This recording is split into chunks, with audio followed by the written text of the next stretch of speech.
What's going on, my broskiis? My name is Toadskii, back again, here to bring you guys yet another One Piece Treasure Cruise video. And today we're here to talk about the data download that arrived today with debuting this character right here. Brand new Shiryu is coming to the game, who is going to be featured on a Pirate Rumble banner. So you get another opportunity to potentially pull V2 NL, but also on this banner you can see it says quick featured characters, where you've got the Leo, you've got the Whitebeard, super type Kaido's on this banner. So just looking at it at the moment, it looks like a pretty decent banner. I haven't had a look at the steps at all, so this is going to be my first reaction to it.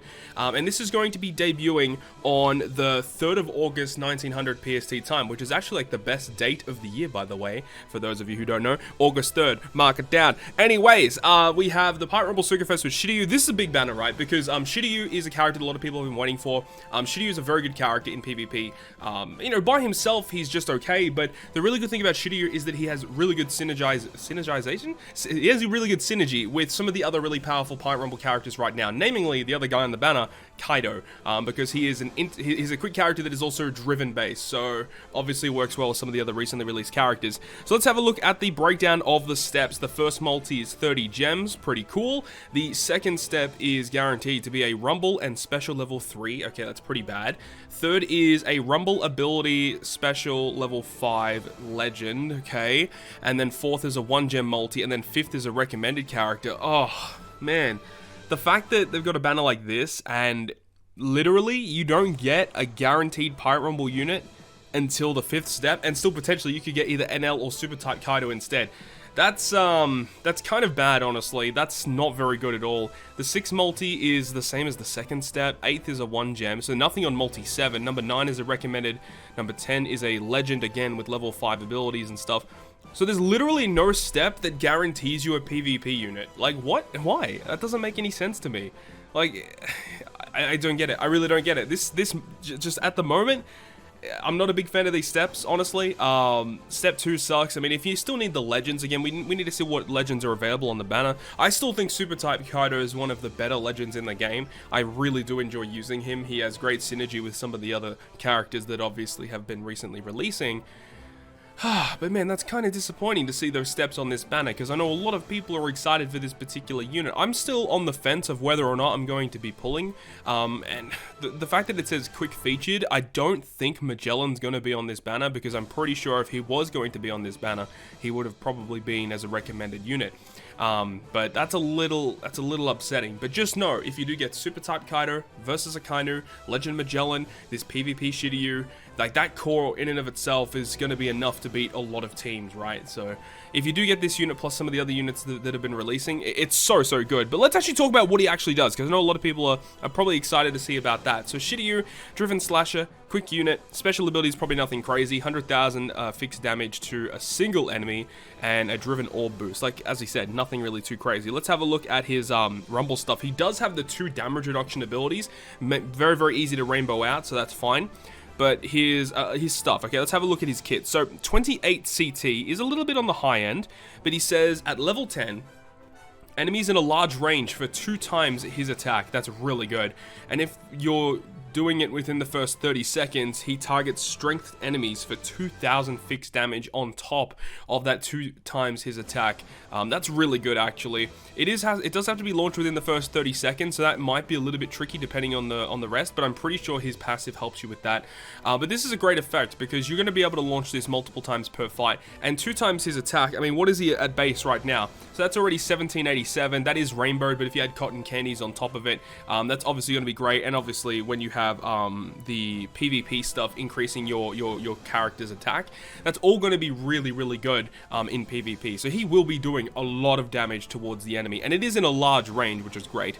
But then his passive at level 5 max will make your quick characters get level 6 attack, level 6 health, and for the first 30 seconds, all of your quick teammates get level 3 CT up. Fantastic passive, and this is probably the best component of the character. As well, yes, his special is usable, allows you to get some damage off against the enemy. This is also such a great passive, giving you additional tankiness and giving you extra damage when you launch your specials. So I know that a lot of the characters on those quick teams are going to love Shiryu as a teammate, and that CT up for the first 30 seconds means that he's likely going to be able to launch within the first 30 seconds, so that's nice. If you are taking on any strength enemies, if you're still taking on Roger Odin teams, Odin's going to get decimated by Shiryu, which is really, really good to see. So overall, I do really like Shiryu just because of his great synergy with some of the other characters we have right now. Really good unit. But also we've got Enel, who is still a great unit, still sees a lot of play in PvP. You've got Super Type Kaido, obviously works well with Shiryu and some of the other characters. Fantastic legend, in and out of PvP. Unfortunately, this Leo is a little bit bad. He just never sees play, and if you're building a quick team, you're not building it around this Leo.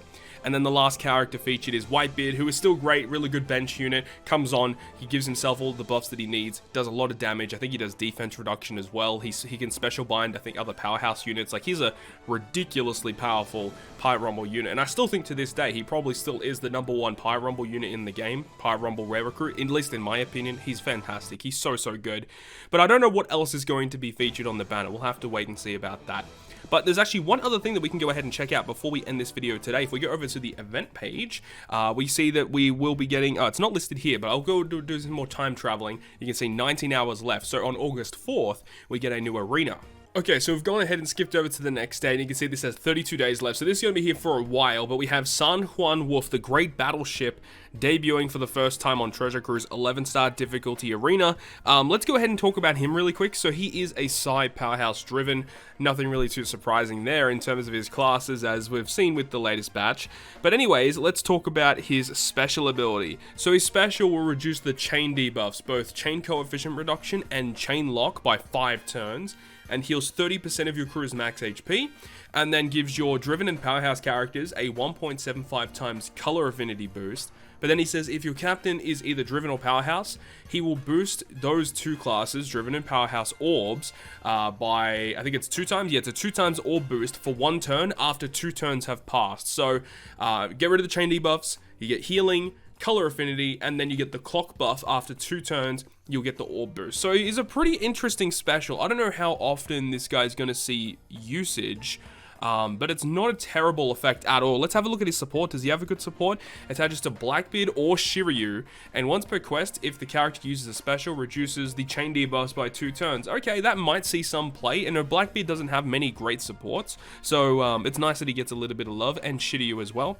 And of course, he doesn't have anything in Pirate Rumble. So that's the breakdown of all the brand new stuff in the data download coming. So very awesome. We're finally getting a new arena. Feels like it's been so long since we've had a new one. So it's awesome that we're finally getting a new one now with San Juan Wolf. Cannot wait for him to come out. So I know a lot of people are going to say, should I be pulling on this banner? And I really do have to keep saying, no, I don't think you should be pulling on this banner, especially if you're free to play. If you're the type of player that spends money on the game, then obviously it is completely up to you. But in terms of Pirate Rumble banners, this one seems to be a little lackluster. I feel like the steps are a little bit nerfed compared to what they really should be or what they could be. And it's really annoying that this character is not even guaranteed on the banner. And like, there's none of the steps that guarantee any Rumble units at all. So technically speaking, as unlikely as it is, there is technically a possibility that you could do all the steps on this banner and not get any Pyre Rumble units. I know that's basically impossible, but there is like a chance for that to happen just because of the fact that the way that it's structured. It's a very weird banner. So I don't even know if I'm going to be doing pulls on it yet. I mean, if I am, I wouldn't be doing many at all, but I definitely think you guys should be conserving your rainbow gems for the big banners coming up. We already know the timeline of events going forward, so it's up to you to decide when you want to be pulling at these points. But hopefully you guys enjoyed this video today, and if you guys did enjoy it, make sure to go ahead and leave a like. And if you want to stay up to date with all of the content that I post on my channel, including more One Piece Treasure Cruise content, make sure to hit the subscribe button down below. But on that, guys, I'll see you guys within the next video.